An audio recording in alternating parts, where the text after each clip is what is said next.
Welcome back to my channel. ఈ వీడియోలో ఆంధ్రప్రదేశ్ రాష్ట్ర ప్రభుత్వ పెన్షనర్లందరికీ ఇప్పుడే అందిన తాజా వార్త. పూర్తి సమాచారాన్ని అయితే వీడియోలో తెలుసుకుందాం. వీడియోని ఎక్కడే కానీ స్కిప్ చేయకుండా చివరిదాకా చూడండి. అప్పుడే ఇన్ఫర్మేషన్ పూర్తిగా అర్థమవుతుంది.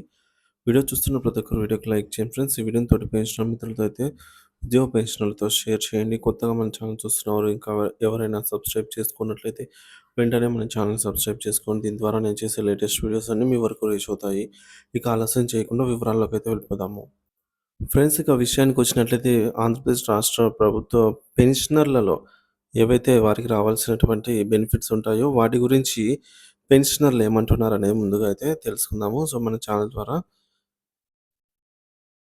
ఇక్కడ మనకు చూసుకోవచ్చు. ఎంఎస్ మల్లాది గారొచ్చేసి ఈ విధంగా చెప్తున్నారండి. వారి అభిప్రాయాన్ని అయితే వ్యక్తం చేయడం జరిగింది. క్రొత్తగా పీఆర్సీ కమిటీ ఏర్పాటు చేయడానికి గానీ, మరియు ఉద్యోగులకి ఇవ్వాల్సినటువంటి మధ్యంతర భృతి ఇవ్వటం అనేది గవర్నమెంట్ ఆర్థిక పరిస్థితిని బట్టి మంజూరు చేయడము అనేది పాలసీ మ్యాటరే కావచ్చు కానీ, మరి 2018 జూలై నుంచి నేటి వరకు చెల్లించాల్సినటువంటి డిఆర్ అరియర్స్ మరియు 11వ పీఆర్సీ అరియర్స్ ఇతర రిటైర్మెంట్ బెనిఫిట్స్ బకాయిలు మరియు ఒక్కొక్కరికి ఏళ్ల తరబడి లక్షల్లో పెండింగ్ పెడితే కేవలం పెన్షన్ మీదే ఆధారపడి జీవిస్తున్న మాలాంటి పెన్షనర్స్ ఎలా బ్రతకాలి?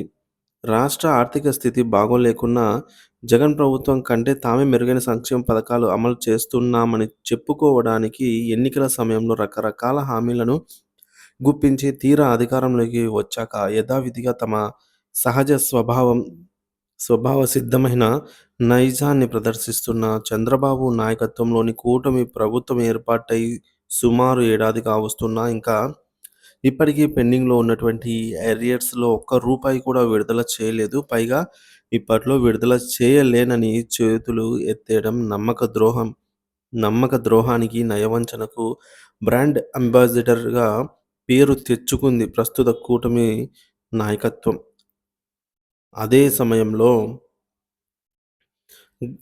గ్రాస్ రూట్‌లో ది బెస్ట్ పొలిటీషియన్‌గా ఎవరు అంటే ఉపాధ్యాయ, కార్మిక పెన్షనర్ మిత్రులే. మాకు రావాల్సిన పెండింగ్‌లో ఉన్నటువంటి రిటైర్మెంట్ బెనిఫిట్‌లు 2018 జూలై నుంచి నేటి వరకు చెల్లించాల్సిన డిఆర్ అరియర్స్ మరియు 11వ పీఆర్సీ అరియర్స్ ఏళ్ల తరబడి పెండింగ్‌లో పెడితే ఈ నెలాఖరులోగా విడుదల కానున్నచో అవసరమైతే సుప్రీం కోర్టుకైనా ఆశ్రయించి వడ్డీతో సహా రాబట్టుకునే ప్రయత్నం చేస్తాం అనైతే అంటున్నారు. ఇక రాష్ట్ర ఆర్థిక స్థితిగతులతో సంబంధం లేని అంశం మాది. తమ ప్రభుత్వం ఏర్పాటైన వెంటనే రూ. 5,000కు పనిచేసే గ్రామ వార్డు వాలంటీర్లను పర్మనెంట్ బేసిస్‌లో నెలకు రూ. 10,000 ఇస్తామని హామీ ఇచ్చి తీరా అధికారంలోకి వచ్చాక గ్రామ వాలంటీర్లను పూర్తిగా మర్చిపోయారు.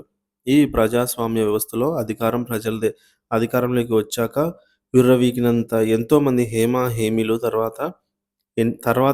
వచ్చే ఎన్నికల్లో డిపాజిట్లు కూడా దక్కకుండా ఓడిపోయి కాలగర్భంలో కలిసిపోయారు.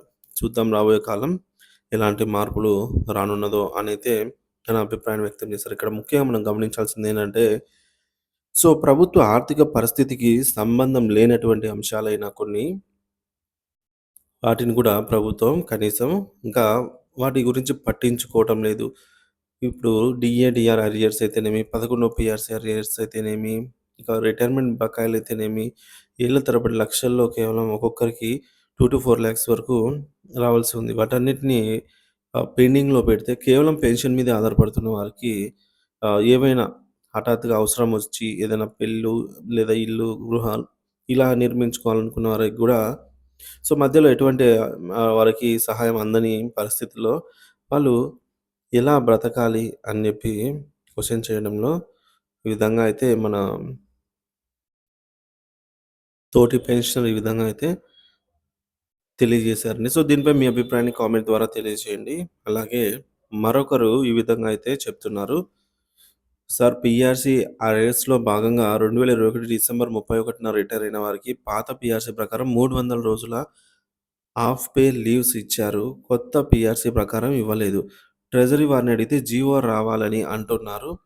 ఒక్కరోజు తేడాతో 2 సంవత్సరాల సర్వీస్ లాస్ అయిన మాలాంటి వారికి కొత్త పీఆర్సీ ప్రకారం డిఫరెన్స్ మొత్తం వచ్చే అవకాశమైనా కల్పించాలి అని ప్రార్థిస్తూ అందరు యూనియన్స్ పెద్దలు, ప్రభుత్వ చర్యలు తీసుకోవాలనైతే కన్నబోయిన సుబ్బయ్య గారైతే విజ్ఞప్తి చేయడం జరిగింది.